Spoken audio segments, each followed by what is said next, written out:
Big boss season 8 లో 12వ వారం mega chief competition అయితే జరిగింది బిగ్ బాస్ హౌస్ లో ఇవాల్టి ఎపిసోడ్ లో.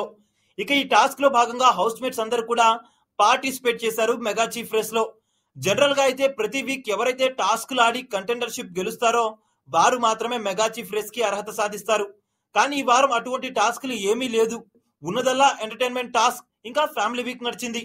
అందుకని హౌస్ మేట్స్ అందరూ కూడా ఈ వీక్ మెగా చీఫ్ రేస్ లో పార్టిసిపేట్ చేయొచ్చని బిగ్ బాస్ అయితే ఆదేశించారు. ఇక ఈ వారం జరిగిన మెగా చీఫ్ టాస్క్ ఏంటి అంటే మెగా చీఫ్ అనే వర్డ్ ని పేర్చాల్సి ఉంటుంది.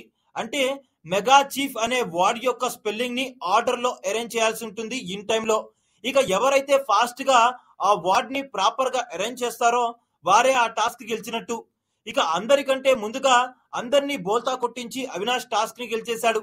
ఇక అలా హౌస్ లో నిఖిల్ తర్వాత రెండోసారి మెగా చీఫ్ గా మారి రికార్డును సృష్టించాడు అవినాష్.